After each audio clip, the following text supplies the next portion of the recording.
로마서 7장 7절부터 14절까지 제가 하나님 말씀 읽겠습니다. 그러면 우리가 무슨 말을 하리요? 율법이 죄냐? 결코 그렇지 않느니라. 아니라 오히려 율법을 통하지 않고서는 내가 죄를 알지 못했으리니 이는 율법이 이르기를 너는 탐내지 말라 하지 않았더라면 내가 탐욕을 알지 못하였을 것이기 때문이라. 그러나 죄가 명령으로 말미암아 기회를 타서 내 안에서 온갖 종류의 욕정을 이루었느니라. 이는 율법이 없이는 죄가 죽은 것이기 때문이라.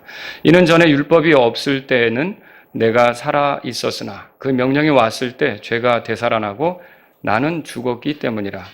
또 생명에 이르게 하려고 정해진 그 명령이 사망에 이르게 하는 것임을 내가 알게 되었도다. 이는 죄가 그 명령으로 말미암아 기회를 타서 나를 속이고 그것으로 나를 죽였기 때문이라. 그런즉 율법은 거룩하고 또 그 명령도 거룩하며 의롭고 선하도다. 그러면 선한 그것이 내게 사망이 되었느냐? 결코 그럴 수 없느니라. 오직 죄가 죄로 드러나기 위하여 선한 그것을 통해 내 안에서 사망을 이루었으니 이것은 죄가 그 명령으로 말미암아 심히 죄로 가득하게 하려 함이라. 다 같이요. 이는 율법은 영적이지만 나는 육신적이어서 죄 아래 팔렸다는 것을 우리가 알기 때문이라. 아멘. 7절에서 율법이 죄냐?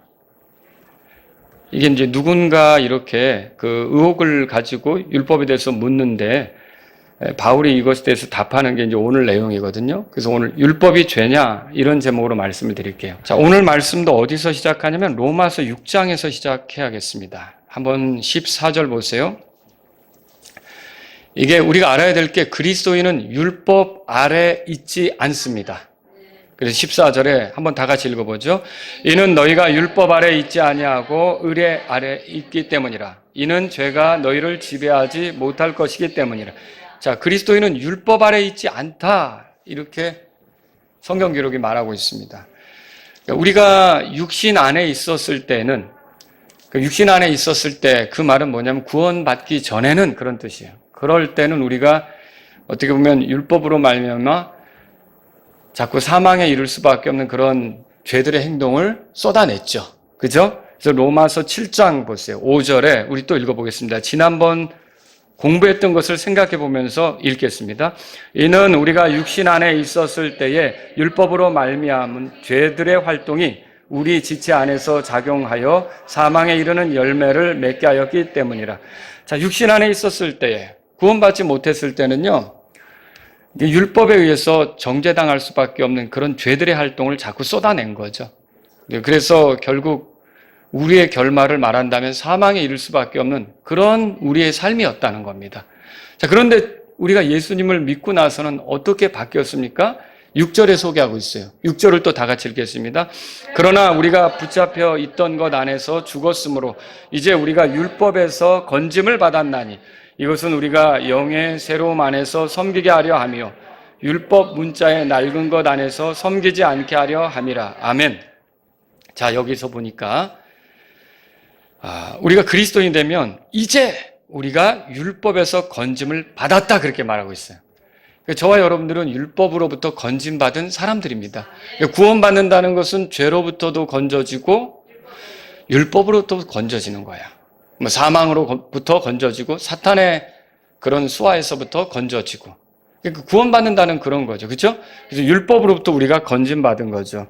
그러면 여러분이 율법으로부터 건짐받는다는 게 무슨 뜻인지 좀 생각하고 넘어갈 필요가 있겠죠. 율법으로부터 건짐받는다는 게 무슨 뜻입니까? 요거는요.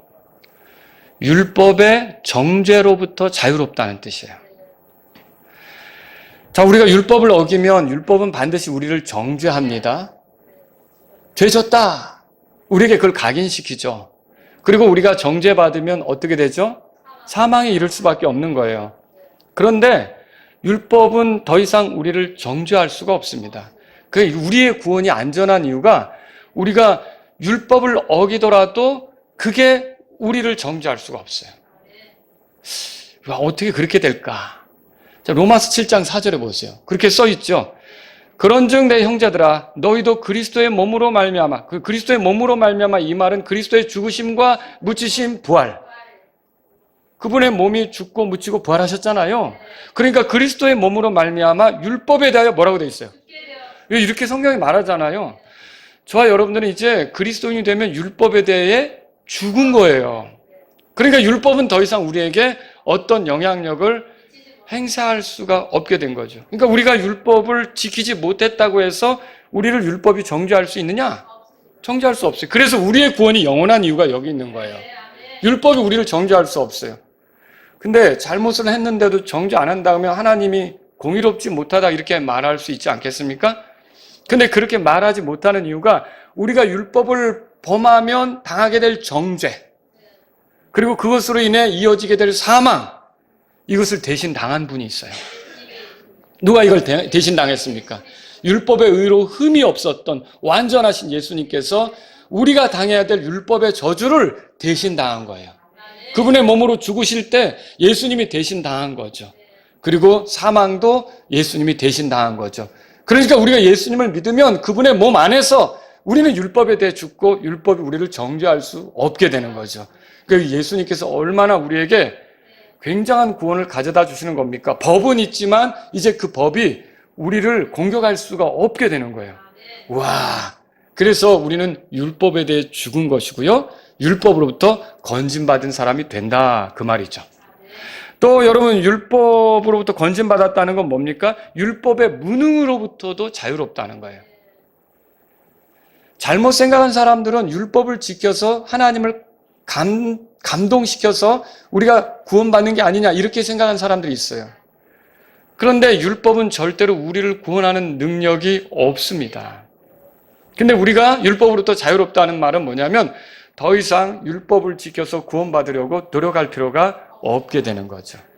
또 율법을 지켜서 우리 구원을 잃어버리지 않으려고 노력할 필요도 없는 거고요. 그 율법의 무능으로부터 자유롭게 되는 거죠. 여러분, 하나님께서 율법을 주신 목적은 구원받으라고 준 게 아니었어요. 죄를 알게 하려고. 로마서 3장 가보세요. 로마서 3장 펴보세요. 로마서 3장. 자, 20절에 보세요. 다 같이 읽겠습니다. 그러므로 율법의 행위들로는 그분의 눈앞에서 의롭게 될 육체가 없나니 이는 율법으로 죄를 알게 되기 때문이라. 그 율법은 하나님 앞에 그걸 지켜서 그 행위로 의롭게 되도록 하기 위해서 사실 준 게 아니라, 그러면 좋기는 하죠. 근데 하나님은 우리가 율법을 제대로 지킬 수 없다는 것을 아셔요. 그러면 율법을 어떤 목적으로 주셨느냐? 우리가 얼마나 죄 가운데 있는지를, 그러니까 죄도 알게 하고 죄 가운데 있다는 것도 알게 하고, 그리고 죄로부터 벗어날 능력이 우리에게 있어요, 없어요? 그것도 되지 않는다는 것을 알게 하고, 그래서 결국 누구에게로 향하는 거예요? 그리스도께로 향하도록 사실 율법을 주신 것이다라고 하는 거죠. 율법의 무능으로부터도 우리가 건진받는 거예요. 또 이게 우리가 율법으로부터 건진받는다는 건 율법의 사역으로부터도 건진받는 거예요. 율법이 하는 일이 뭐냐면 죄가 뭔지를 알게 하고, 그 다음에 우리가 죄 가운데 있다는 것을 깨닫게 하면서 자꾸 우리의 죄를 드러내는 거잖아요. 그런데 율법은 그렇게 할지 모르지만 예수님께서는 우리의 죄를 이미 씻어버리셨어요. 그 율법의 그 사역이 무기력하게 우리한테는 통하지 않게 만들어버린 거죠. 여러분, 예수님은 피로써 속죄를 이루셨고 우리의 죄들을 덮으셨잖아요. 그러니까 율법은 자꾸 우리가 죄인이라는 걸 만들려고 하지만 그 사역이, 예수님은 이미 십자가에서 우리 죄를 다 해결해 놓으시고 그 율법의 사역이 우리에게는 별로 효력이 없도록 무능하게 그렇게 예수님께서 만들어버린 거죠. 그래서 저와 여러분들은 율법으로부터 자유로운 거예요. 그러면 이제 어떤 분들은 이렇게 물을 수가 있죠. 그럼 율법은 뭐야? 아니, 율법은 뭐야 도대체? 그렇게 율법이 아무것도 아니란 말이야? 우리 그리스도인의 삶에서? 뭐 이런 식으로 이제 얘기할 수 있어요. 뭐 이렇게 어떤 사람 물을 수 있죠. 바울 선생, 당신의 말을 듣지 않으니까 은혜로 구원받았다면 율법은 도대체 뭐야? 당신은 율법에 대해 나쁘게 말하고 있잖아요. 율법을 폄하하고 있어. 율법으로 구원받지 못한다면, 율법이 죄들의 활동만 드러낸다면 율법이 죄입니까? 라고 묻는 일이 생길 수가 있다는 것이죠. 그래서 그것에 대한 대답으로 바울이 말하는데, 오늘 로마서 7장 7절에 보세요. 그러면 우리가 무슨 말을 하리요? 율법이 죄냐? 라고 묻는 경우가 있죠. 거기에 대해서 뭐라고 대답합니까? 결코 그렇지 않느니라. 아니라. 이렇게 말하죠. 결코 그렇지 않다라는 표현이나 아니라 이 표현은 강하게 부정하는 거예요. 개역 성경에는 이 아니라 요게 없어요. 그러니까 이 두 가지 표현을 통해서 율법이 죄라고? 아니야! 절대로 그 말도 안 되는 소리야. 이게 아니라는 건 우리가 어떻게 번역할 수 있냐면 천만에 이렇게 번역할 수 있어요. 절대 그런 일은 있을 수 없어. 이렇게 말하는 거죠. 그러면서 바울이 이제 이후로 무슨 얘기를 하냐면 율법이 뭔지를 소개하는 거예요. 율법은 이런 거다라고 말하는 거죠. 그래서 저와 여러분들이 이 시간에 바울이 말하는 율법에 대해서 마음의 정리를 해두면 좋겠다라고 하는 거죠. 자, 그럼 뭘까요? 첫 번째로 7절의 말씀을 보니까 율법은 죄를 알게 하는 거예요. 율법은 죄를 알게 하는 거죠. 7절에 보세요. 율법이 죄냐? 결코 그렇지 않느니라. 아니라 오히려 율법을 통하지 않고서는 내가 죄를 알지 못했으리니. 이렇게 돼 있죠. 그럼 여러분 대답해 보세요. 이 말이 율법을 모르면 죄에 대해서 전혀 알지 못한다는 말인가? 율법을 모르는 사람도 죄를 압니까? 네, 알죠.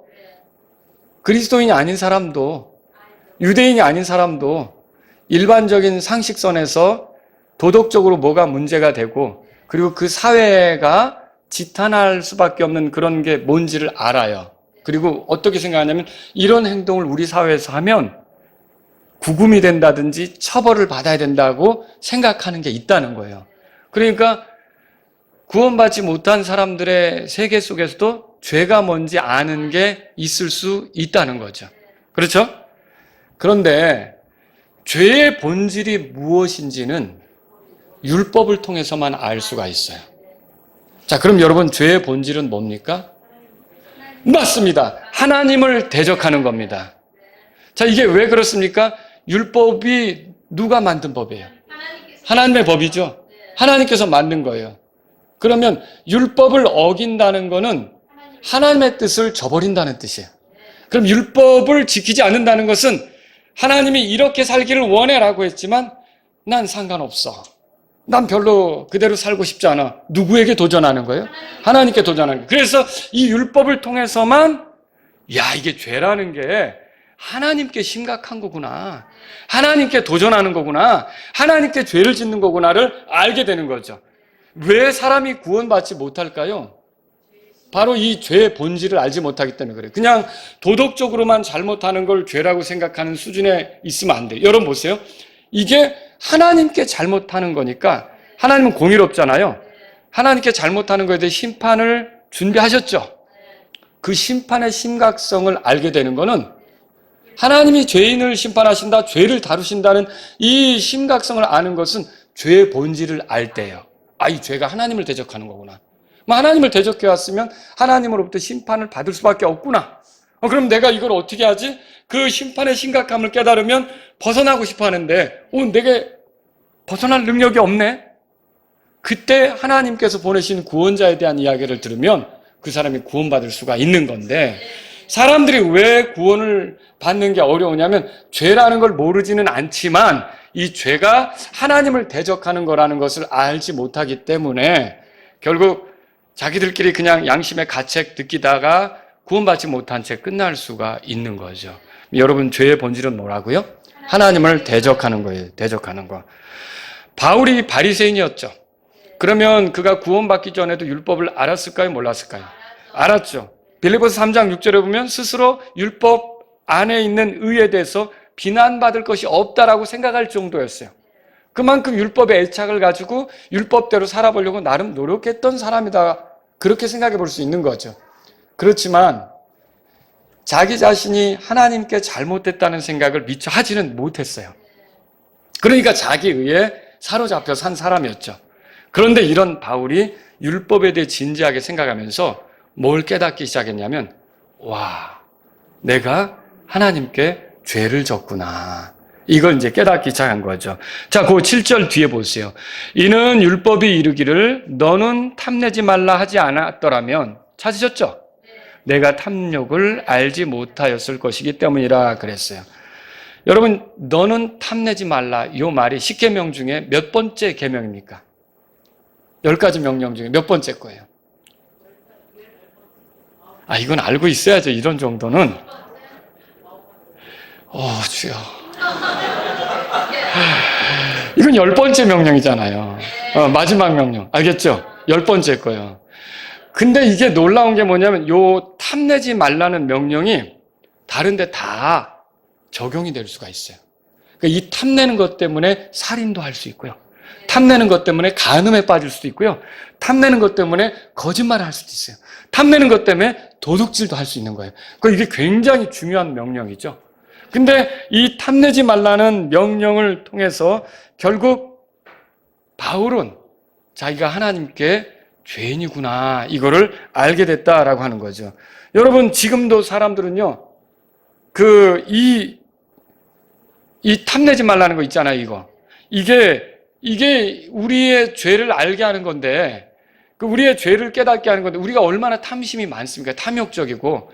그런데 이 율법 앞에 서지 않으니까 사람들이 지금도 어떻게 사느냐면요 그냥 이 탐욕 가운데 살면서 아무렇지도 않게 지나가는 경우가 너무 많다는 거죠. 이게 죄라는 것을 알지 못하기 때문에 어때요? 생존을 위해서라면 남들을 누르고 간음 같은 건 이제 로맨스라고 착각을 하고요. 이렇게 생각하는 사람들이 있다는 거죠.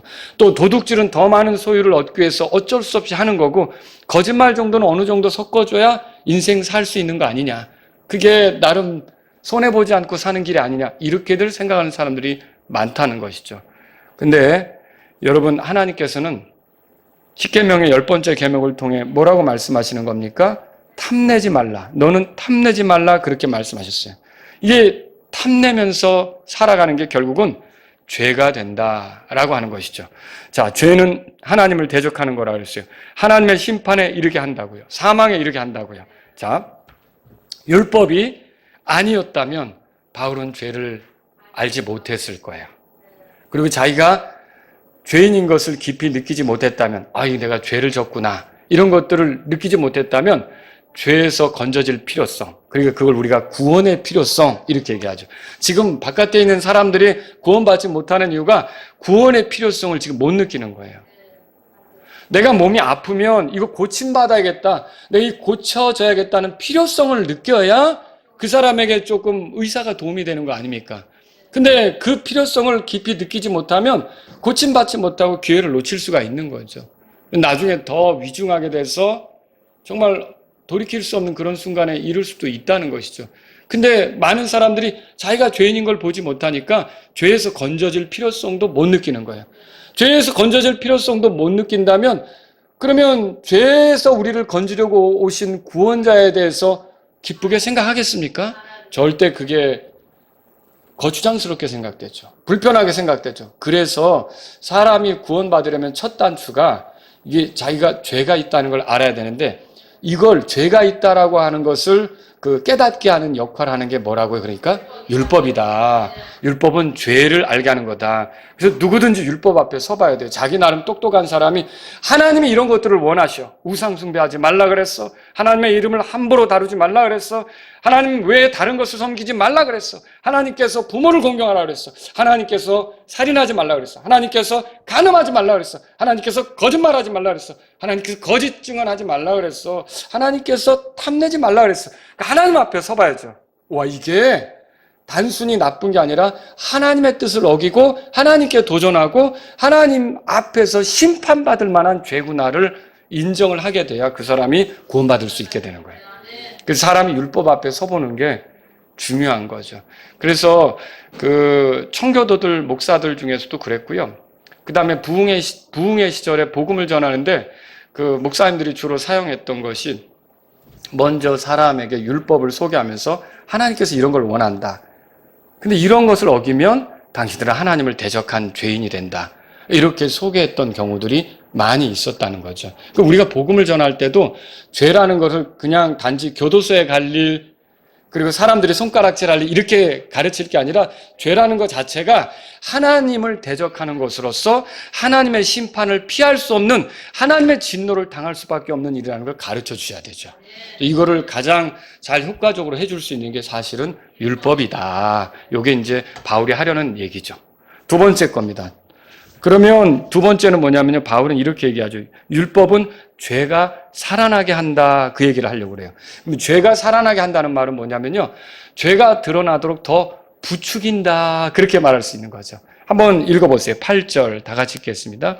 그러나 죄가 명령으로 말미암아 기회를 타서 내 안에서 온갖 종류의 욕정을 이루었느니라. 이는 율법이 없이는 죄가 죽은 것이기 때문이라 그랬어요. 자, 여기 욕정이란 말이 나오는데 요거는 이제 금지된 것을 갈망하는 걸 얘기하는 거예요. 남의 아내를 갈망하면 욕정이죠. 이게 그런 그 욕정이 금지된 것을 갈망하는 거예요. 내 아내가 아닌 사람을 갈망하면 욕정이 되는 거죠.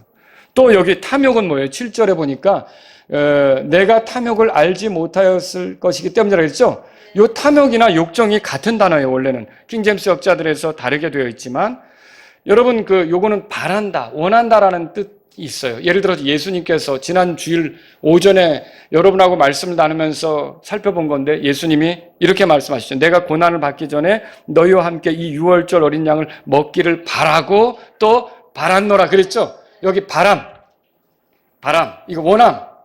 이게 바로 사실은 여기 탐욕과 같은 단어예요.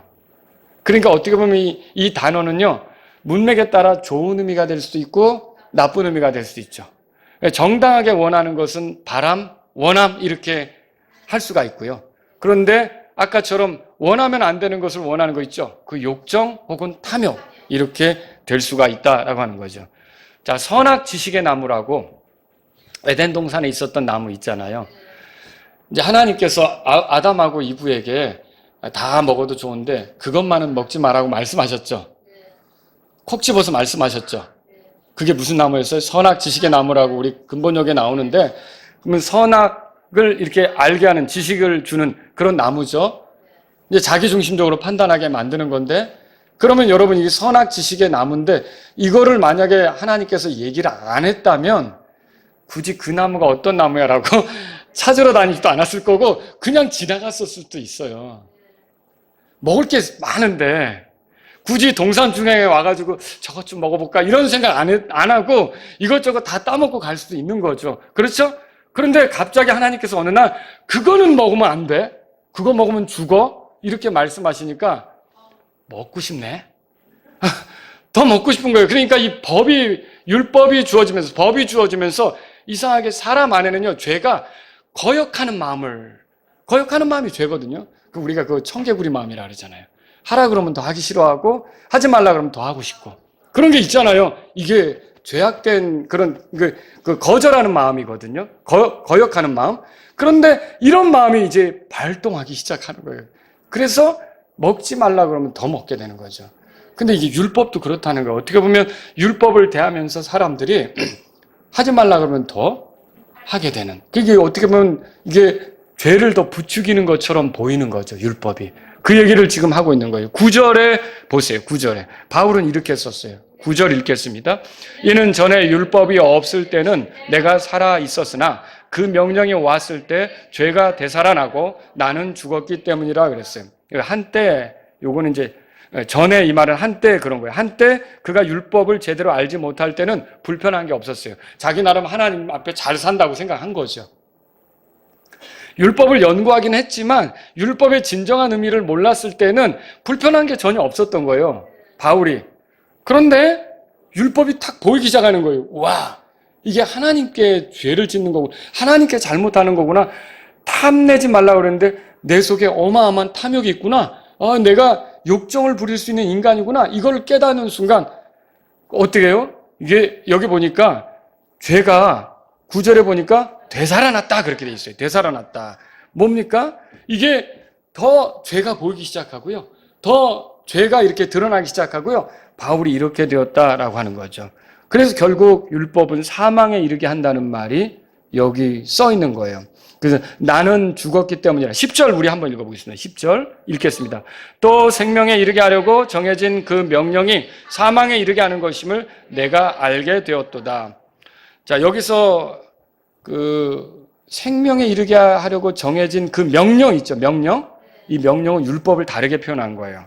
율법은 생명에 이르게 하려고 정해진 명령이에요. 자, 율법을 완벽하게 지키면 이미 생명이 있는 거예요. 생명을 얻으려고 하는 게 아니라 생명이 있는 거죠. 율법을 어기는 순간 그건 이제 사망으로 떨어지는 거고요. 그러니까 에덴 동산에서 아담과 이브가 선악 지식의 나무 열매를 따먹지 않았을 때는 생명이 있는 거예요. 그죠? 그게 완전히 지켜질 때는 생명이 있는 거예요. 근데 그걸 딱 따먹는 순간 어떻게 됐어요? 사망이 임하게 됐던 거죠. 자, 이 땅에서는 그러면 이 아담의 후손들이 태어났는데 다 사망에 이를 수밖에 없는, 아담과 똑같은 삶을 살 수밖에 없는 형편이죠. 단 한 사람 빼고. 누구예요? 예수님이죠. 예수님에게는 생명이 있습니까? 예, 그분은 율법을 어긴 사실이 있어요? 그분 율법을 어기지 않았다면 그게 죄를 지은 사실이 없다는 거예요. 요한일서 3장 보세요. 요한일서 3장. 요한일서 3장. 자, 요한일서 3장 4절입니다. 우리 같이 읽어보죠. 누구든지 죄를 범하면 율법도 범하는 것이니 이는 죄가 율법을 범하는 것이기 때문이라. 네, 그러면 예수님은 죄가 없다고 말하는데 그럼 예수님은 율법을 범한 거예요? 범하지 않은 거예요? 예수님은 율법을 범한 사실이 없는 거죠. 여전히 생명이 있는 거죠. 그렇죠? 근데 사람들은 어때요? 율법을 아담이 범했고 아담 이후로 태어난 사람도 다 범할 수밖에 없었죠. 그리고 자라가면서 여실히 그게 입증이 돼버렸죠. 우리는 다 생명이 있어요. 사망에 떨어질 수밖에 없어요. 사망에 떨어질 수밖에 없는 그런 존재. 그래서 이 율법으로 우리는 원래는 생명을 누리며 살아야 하는 그런 존재들인데 사망에 이를 수밖에 없는 그런 존재들이 돼버린 거다라고 하는 것이죠. 자, 바울이 이렇게 되는 것은요, 죄의 속임수 때문에 그렇게 됐다고 말해요. 11절에 보세요. 11절 다 같이 읽습니다. 로마서 7장 11절이죠. 읽습니다. 이는 죄가 그 명령으로 말미암아 기회를 타서 나를 속이고 그것으로 나를 죽였기 때문이라. 예, 여기도 명령은 율법을 얘기하는 거예요. 자, 그 죄가 속인다는 말을 여러분이 한번 묵상해 보세요. 죄가 어떻게 속이는지. 이것에 대해서 나중에 기회가 되면 또 많은 것들을 얘기해 보고 싶지만 여러분, 죄는 잠깐의 달콤함을 주면서 그렇게도 괜찮아 라고 속입니다. 그리고 죄는요, 은혜를 더하게 하려면 이런 게 더 있어야 되지 않겠어? 라고 속입니다. 또 죄는요, 하나님이 금하신 것은 우리를 불편하게 만드는 것이야 라고 속이죠. 또 죄는 어떻게 속입니까? 우리에게 자유가 있잖아. 그러면 이런 것들은 얼마든지 우리가 원하는 대로 임의로 할 수가 있는 거야 라고 속이죠. 죄는 또 어떻게 속입니까? 죄는 나로 하여금 죄된 행동을 하게 하면서 결국 사망에 이르게 되는 것이 죄 탓이 아니라 율법 탓인 것처럼 속여요. 죄는 교묘하게 뒤로 숨죠. 율법 때문에 정죄를 당해서 사망을 당하는 거야. 율법에게 모든 화살을 돌리려고 하죠. 여러분, 율법에 의해 정죄를 당하고 사망에 이르는 것은 맞습니다. 그러나 엄밀히 뚜껑을 열고 보면 죄가 우리를 그 율법을 지키지 못함으로 율법을 지키지 못하게 함으로 사망에 이르게 만드는 그 가장 큰 원흉이라는 걸 알 필요가 있는 거죠. 그래서 우리는 이 말씀을 통해서 뭘 알게 됩니까? 율법은 이렇게 이 죄가 더 여실히 살아나게 만드는 그런 일을 한다는 것을 바울의 진술을 통해서 알 수 있는 거죠. 세 번째로 우리가 생각해 볼 게 있어요. 세 번째는 뭐냐면요, 그럼에도 불구하고 율법은 거룩하다는 거죠. 자, 거룩함이 뭐예요? 죄와 반대가 되는 거죠. 악과 반대가 되는 거죠. 그러면 율법이 죄냐라고 물었는데 거기에 대한 대답은 뭐예요? 율법은 죄가 아니라는 소리죠. 율법은 악이 아니라는 소리죠. 그 얘기를 하는 거예요. 우리 12절 한번 보겠습니다. 12절 읽겠습니다. 그런즉 율법은 거룩하고 또 그 명령도 거룩하며 의롭고 선하도다. 자, 율법이 거룩한 것은 왜 그게 거룩한 걸까요? 그렇죠. 이걸 누가 줬어요? 하나님이 줬어요. 하나님이 더러운 걸 만든 게 아니라 거룩한 것을 만들어내신 거예요. 율법이 거룩한 것은 이게 하나님의 법이기 때문에 하나님 때문에 거룩한 거예요. 또 이 율법은 뭡니까? 하나님이 뭘 좋아하는지, 하나님이 뭘 싫어하는지, 하나님의 성품이 어떠한 것인지를 표현하는 거예요. 하나님이 거룩하시죠? 예, 하나님이 기뻐하시는 게 뭔지가 거기 들어있어요. 부모를 공경해라? 살인하지 말라? 하나님 기뻐하십니까? 그거 지키면? 예, 하나님이 기뻐하는 게 뭔지. 그래서 이 율법은 거룩한 거라는 거죠. 하나님의 어떠하심을 보여주는 거예요. 그래서 우리가 하나님의 뜻이 뭔지를 알려면 율법을 볼 필요가 있어요. 그 율법을 무시해서는 안 되는 게, 율법은 하나님의 뜻이 뭔지, 하나님이 기뻐하는 게 뭔지, 하나님이 싫어하는 게 뭔지를 우리에게 가르쳐주고 있기 때문에 여러분, 율법은 거룩한 것이다, 그렇게 생각해야 되는 거죠. 율법은 우리가 그 명령대로 살지 못하면, 하나님은 거룩한데 거룩하신 하나님이 그 거룩한 걸 주셨잖아요, 율법을. 근데 우리가 그거를 무시해요. 그러면 거룩한 것을 무시한다면 우리 스스로 악을 선택하는 게 되는 거예요. 죄로 돌아서는 거죠. 그래서 하나님의 진노를 당할 수밖에 없는 형편에 있게 되는 거죠. 여기 보시면 12절에 명령도 거룩하며 그랬죠. 명령은 율법을 바꿔 말한 거라 그랬죠. 그 율법에는 세세한 명령들이 있잖아요. 근데 명령도 거룩하다 그렇게 말했고요. 또 명령도 의롭다 그렇게 말했어요. 의롭다. 그 의롭다는 건 뭐예요? 율법 자체가 요구하는 게 다 의로운 거라는 거예요. 그러니까 율법이 요구하는 것 중에 잘못된 것은 없다 그 소리예요. 율법은 도둑질하라든지 살인하라든지 간음하라든지 악한 일을 하라고 요구하지 않습니다. 율법은 항상 의로운 것들을, 올바른 것들을 요구한다는 거예요. 그 율법은 거룩하다 그 소리예요. 그 율법은 그렇게 보니까 선한 것이 되기도 하죠. 그래서 여기 뭐예요? 끝에는 명령도 선하도다. 선하도다 그렇게 써 있죠. 여러분 율법은 의로운데 그 내용 자체가 요구하는 게 올바르고, 율법을 어겼을 때 판결 내리는 거 있죠. 처벌 내리는 거 있죠. 그것도 의로워요. 그래서 율법에 따라 뭔가를 이렇게 처벌을 내릴 때는 아무도 거기에 시비를 걸 수 없죠. 그리고 율법은 선한 거예요. 선한 건데 보세요. 선하다는 게 뭡니까? 율법을 주신 목적이나 효과가 선하다는 거예요. 이게 무슨 말일까요? 율법은 우리가 어떻게 처신하며 사는 것이 아름다운 삶인지를 보여주는 거예요. 부모를 공경하라. 그게 선한 거라는 거예요. 율법대로만 산다면 서로에게 악을 끼친다, 안 끼친다? 안 끼치는 거죠. 율법대로만 산다면 자기에게 해를 끼친다, 안 끼친다? 안 끼친다는 거죠. 율법대로만 사면 하나님께 영광이 된다, 안 된다? 영광이 된다는 거죠. 그러니까 율법 자체는 뭐예요? 선하다. 율법대로 살면 선하다는 게 뭐예요? 악이 없고 그 아름답게 보이는 거죠. 그게 율법이 우리에게 이제 가져오는 삶이라는 거예요. 그런데 13절에 좀 비참한 내용이 나왔어요. 그러면 선한 그것이 내게 뭐라고 돼 있어요? 사망이 되었느냐? 예, 사실 사망이 됐죠. 원래 거룩하고 의롭고 선한 것인데 우리한테는 사망이 됐죠. 그게 왜 그러죠? 율법은 좋은 것은 맞는데, 선한 것은 맞는데 우리에게 그걸 지킬 능력이 없어요. 또 율법 자체가 우리에게 그걸 지킬 능력을 주지도 않아요. 그러니까 이게 맞아라고는 하는데 그렇게 살 수 있는 능력을 허락하지는 않는다는 거죠, 율법이.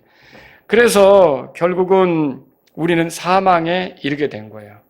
근데 아까도 말씀드렸지만 율법에 의해서 우리가 사망에 이르게 되는 것처럼 보여요. 율법은 우리를 사망에 이르게 한단 말이죠. 근데 엄밀히 따져보면 결국 우리가 사망에 이르게 되는 게 뭐 때문이에요? 예, 우리가 그걸 지키지 못하는 죄 때문, 거역하는 마음, 그것 때문이라는 거죠. 이걸 어떻게 설명할 수 있을까요? 만약에 제가 나쁜 짓을 해서 감옥에 들어간다면 그러면 교도관이 나를 넣을 거 아닙니까? 그죠? 교도관이 나를 감옥에 집어넣는단 말이죠. 근데 내가 죄를 짓지 않았다면 교도관이 나를 집어넣을 수 있습니까? 집어넣을 수는 없죠. 죄를 지었기 때문에 교도관이 나를 가두는 거예요. 근데 우리가 교도관이 나를 들어가! 하고 집어넣었다고 해서 교도관이 이 악한 교도관 같으니라고 이럽니까? 그 교도관이 나를 집어넣을 수밖에 없었던 거. 그게 원인이 뭐예요? 내가 죄를 지었고, 법을 어긴 거죠. 내가 죄를 지은 거죠. 그렇기 때문에 그렇게 되는 거예요. 그래서 율법에 의해 정죄당하고 사망에 이른다고 해서 여러분과 저는 율법 탓을 할 수는 없는 거예요. 뭘 탓해야 돼요? 내 죄. 이게 문제다. 이렇게 여러분과 저는 얘기를 해야 되는 거죠. 그래서 그 14절 보세요.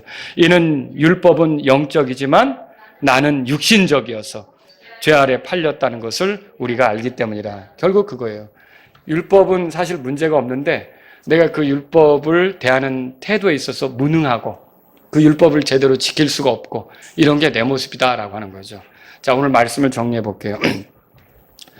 여러분 대답해 보세요. 율법은 우리를 의롭게 합니까? 우리를 의롭게 하지 못하죠. 율법은 우리를 의롭게 하지 못합니다. 율법은 범법으로 인해 더해진 것입니다. 죄가 죄로 더 드러나도록 하기 위해서 더해진 거예요. 그래서 갈라디아서 3장 19절에 그런즉 율법은 무엇을 위한 것이냐? 약속을 받은 그 시가 오실 때까지 율법은 범법들로 인하여 더해진 것이라고 소개했어요. 유대인들은 뭐가 문제죠? 그들에게 율법이 주어졌는데 이 율법을 주신 목적을 왜곡하는 게 문제예요.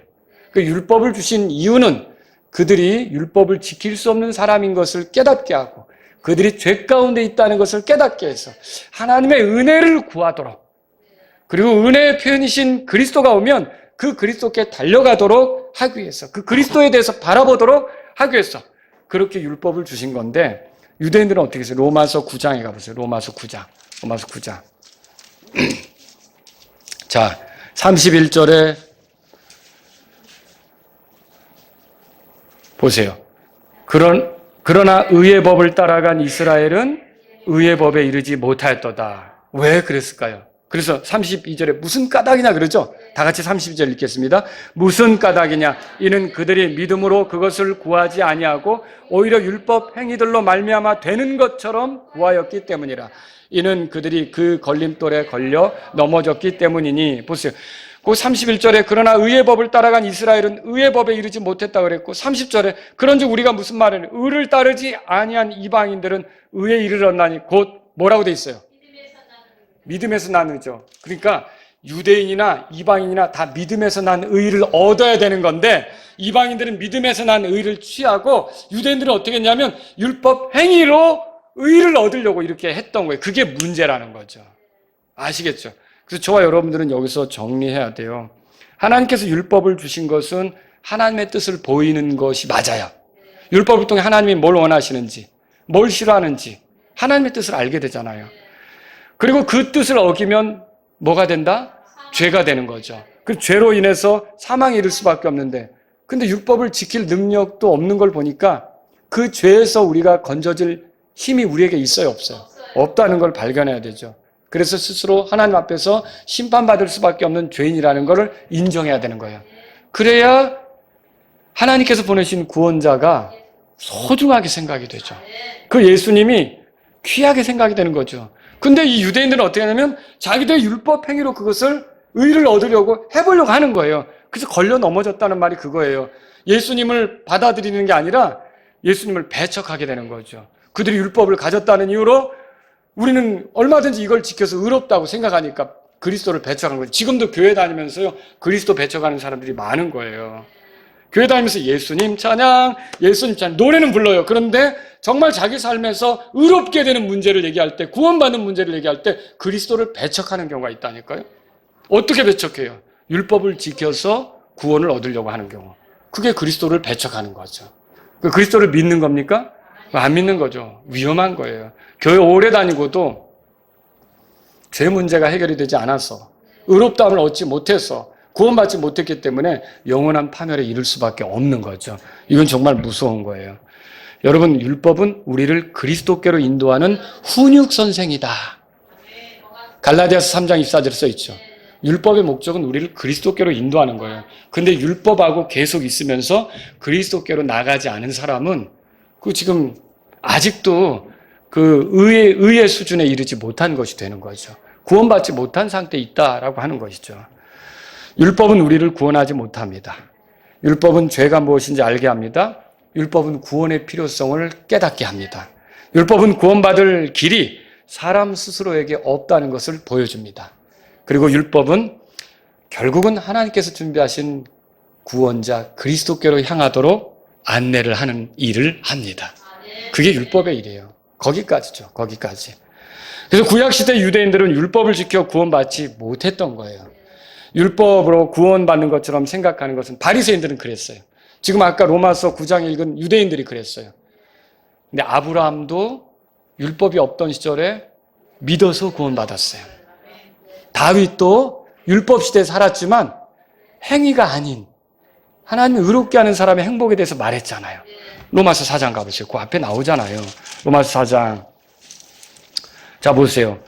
6절에 심지어 다윗 또한 행위가 없어도 하나님께서 의를 전가해 주신 사람의 복됨을 묘사했으니, 여기 율법과 상관이 없어요. 행위가 없어도. 이르되 자기 불법들을 용서받고 자기 죄들이 가려진 자들은 복되도다. 주께서 죄를 전가하지 아니하실 사람은 복되도다 함과 같으니라. 그 다윗도 율법을 지켜서 의롭게 된다는 얘기를 하지 않고, 행한 것이 없지만 하나님께서 의로 여겨줄 사람이 행복하다. 뭐 행한 것 없는데 의로 여겨주시는 게 뭐 믿음으로 의롭게 되는 걸 말하는 거죠. 그래서 저와 여러분들은요, 율법은 죄를 알게 하고 죄가 살아나도록 부추기는 것 같고, 그리고 사망에 이르게 하는 것 같지만, 율법은 죄가 아니고 거룩하며 의롭고 선한 것으로 그리스도께로 안내하는 훈육선생과 같다. 이렇게 정리하시면 좋다는 거죠. 그래서 결론적으로 오늘 우리가 율법을 지켜 구원받으려고 할 필요가 있어요, 없어요? 그럴 필요가 없어요. 그리고 내가 구원받았는데 구원을 잃어버리지 않으려고 율법을 지킬 필요가 있어요, 없어요? 없죠. 내 구원을 지키는 것은 율법이 아니라 예수님이세요. 여러분 그렇게 믿으시죠? 율법이 나를 구원하는 게 아니란 말이죠. 율법을 지키려는 노력으로 성화에 이를까요? 아니라는 거죠. 여러분 우리가 하나님의 뜻이 뭔지는 율법을 통해서 알 수 있지만, 그 율법의 요구가 우리에게 이루어지는 것은 율법으로부터 오는 능력이 아니에요. 율법은 우리를 그렇게 살게 하는 능력이 없어요. 우리에게 능력은 예수님이세요. 예수님이 우리의 생명이 되시는 거예요. 이분이 성령님으로 우리 안에 거하시면서 거룩하게 살게 만들어주는 거죠. 그래서 우리가 예수님을 따를 때 결국은 하나님이 원하시는 것, 하나님도 공경하고 사람도 사랑하는 그런 삶이 우리에게 이루어질 수 있다는 거죠. 그래서 저와 여러분들이 가까이 해야 될 분은 예수님이에요. 더 알고자 해야 될 분도 예수님이에요. 더 배우고자 해야 될 분도 예수님이에요. 더 가까워지고 더 친밀해져야 될 분도 예수님이시라는 거죠. 성경을 통해 누구를 더 얻고자 해야 됩니까? 예수님을 더 얻고자 해야 되죠. 갈라디아서 3장으로 가보세요. 갈라디아서 3장에 빌립보서 3장에 가보세요. 빌립보서 3장에 보세요. 바울이 말하죠. 7절에 보세요. 그러나 무엇이든지 내게 이득이 있는 것들 곧 그것들을 내가 그리스도를 위해 손실로 여겼느니라. 참으로 의심 없이 내가 모든 것을 단지 손실로 여기는 것은 그리스도 예수 내 주를 아는 지식이 뛰어나기 때문이며, 또 내가 그분으로 인해 모든 것에 손실을 당하고 그것들을 단지 배설물로 여기면 뭐라고 돼 있어요? 내가 그리스도를 얻고자 합니다. 여러분은 그리스도를 얻고 그리스도를 누리고 그리스도로부터 배우고 그리스도와 가깝게 되는 게 나머지 삶의 목표가 돼야 되는 거죠. 그 뒤에 보세요. 율법에서 난 나 자신의 의가 아니라, 율법을 지켜 얻은 의가 아니라는 거죠.